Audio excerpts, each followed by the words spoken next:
Sometimes it's the smallest things that break you. A neighbor's car parked where it shouldn't be.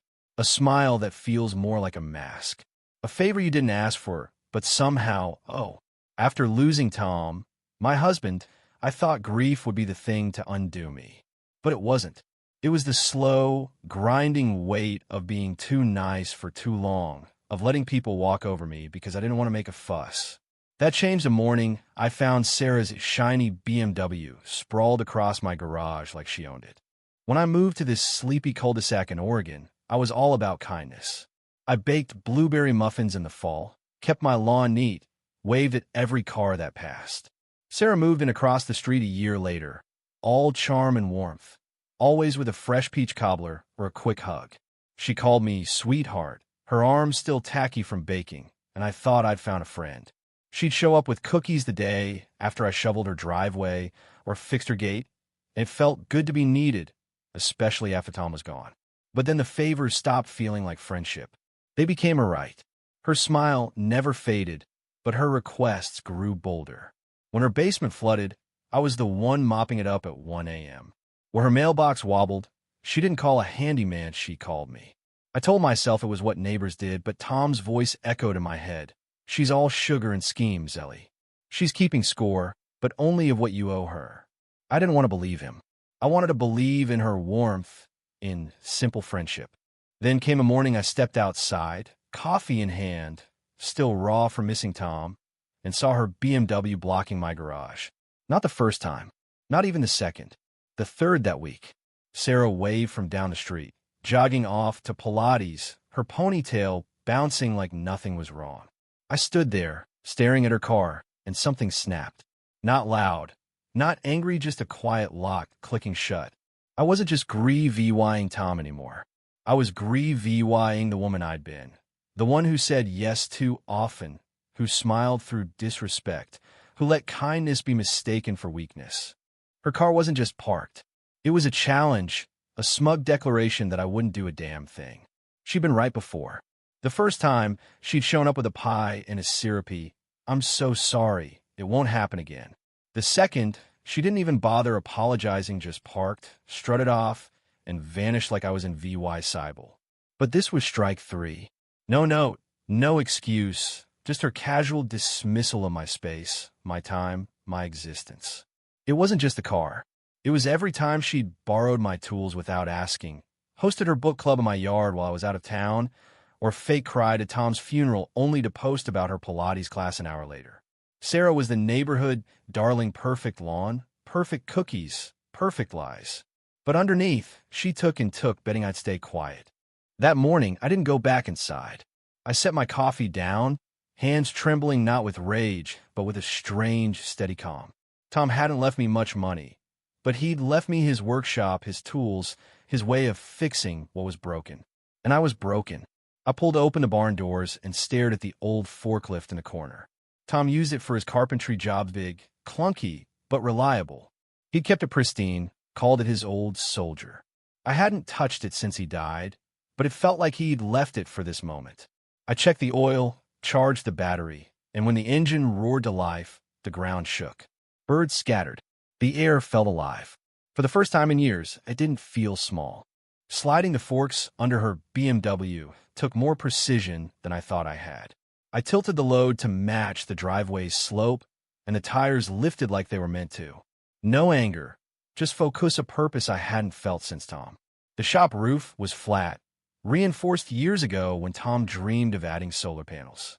There was a ramp out back Sarah never noticed.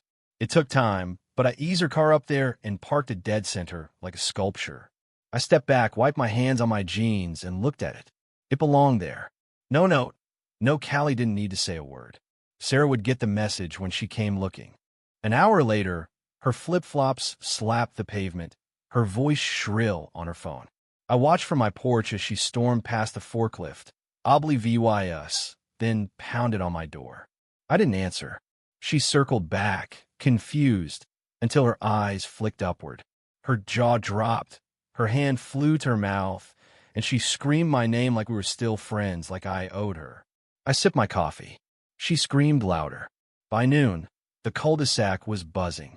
Phones snapped photos, kids pointed, neighbors chuckled behind their hands. Sarah stomped around, yelling about theft, lawsuits, the HOA. She even tried bribing a tow truck driver, but no one backed her. People like Sarah thrive on silence, on everyone looking away. But when someone speaks, upheaving without words or mask cracks. I didn't shout or gloat. I just watched, feeling seen for the first time in years. And so was she, for exactly what she was. You'd think I'd feel triumphant, but it was quieter than Theta's stillness, like a storm had passed. The neighborhood hummed. People strolled by, some pretending to be shocked, others grinning openly. No one said a word to me, but their glances said enough. Sarah tried everything called the cops, the HOA, probably her lawyer. A squad car rolled in, slow and calm, like the officers already knew the story. I showed them my security footage, Sarah's BMW blocking my garage, her flipping her hair as she jogged off. One cop stifled a laugh. They asked if she had permission to park there. She didn't. They asked if the car was damaged. It wasn't. CIVYL dispute, they said. Sort it out. Sarah exploded, while VYing her arms, calling me names. I sat on my porch, coffee in hand, and let her rage bounce off me. That night, I truly slept for the first time in months. Deep, dreamless, like I'd set down a weight I'd forgotten I was carrying. I woke to soft rain and the smell of wet earth. From my window, I saw her BMW on the roof, ridiculous but right. It wasn't revenge. It was a line in the sand. I could have brought it down, but Sarah never asked permission off for my driveway, my tools, or my life. She treated me like a doormat with a smile, and I wanted her to feel what it was like to lose control. 2 days later, she sent a legal letter 6 pages of threats, claiming I'd vandalized her car and humiliated her. I smiled. Tom was a pack rat, keeping records of everything. Shop blueprints, forklift certifications, roof load limits. I spent a night in the attic, dust in my nose, pulling files. By morning, I had a stack of proof thicker than her lies. I called Grace, a retired lawyer who owed Tom a favor. "Still got your spark, Ellie?" she asked. "I want her to regret this," I said. Grace laughed. "That's the woman Tom loved." She filed a counterclaim trespassing, harassment, illegal parking with footage, witness statements, even a letter from a neighbor Sarah had reported for keeping Christmas lights up too long. Sarah didn't storm over this time. She stood at my gate, trembling with rage, calling me bitter. "You built your throne on everyone's silence," I said, calm. "Don't be shocked someone finally spoke." Her mask cracked, and she walked away, stiff, like she didn't trust her own feet. The neighborhood shifted. Neighbors waved, left flowers, called me strong lady. Sarah's hedges grew wild. Her leaf blower went quiet. Her HOA complaint stopped. Her BMW sat on my roof, gathering dust and bird crap, a daily reminder of her arrogance.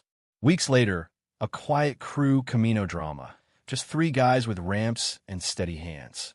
Sarah stayed behind her curtains as they took her car down. It was over in an hour, the roof bare again. I didn't feel victorious, just free. She didn't call or leave a pie. Her silence was her surrender. The cul-de-sac softened. Kids laughed louder. Porch lights glowed longer. Conversations lingered. Grace hosted a barbecue, and I went feeling like I belonged again. Sarah didn't show. Her absence was louder than her presence ever was.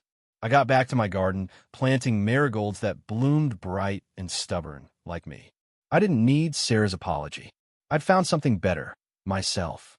Not the woman who swallowed her voice for peace, but the one who knew peace came from boundaries. Sarah hadn't just pushed me to confront her, she'd pushed me to confront myself. I was still kind, still caring, but I'd never be quiet again. Life's funny like that. Sometimes, the people who hurt you most show you who you are.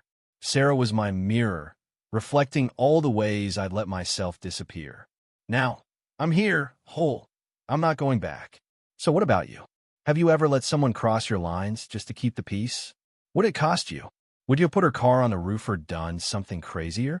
And here's the big one. Is it ever okay to take revenge like this? Or should I just talk to her? Drop your story below. I am reading everyone. If this hit you, if it sparked something, hit that like button, share it, and subscribe. More stories like this are coming.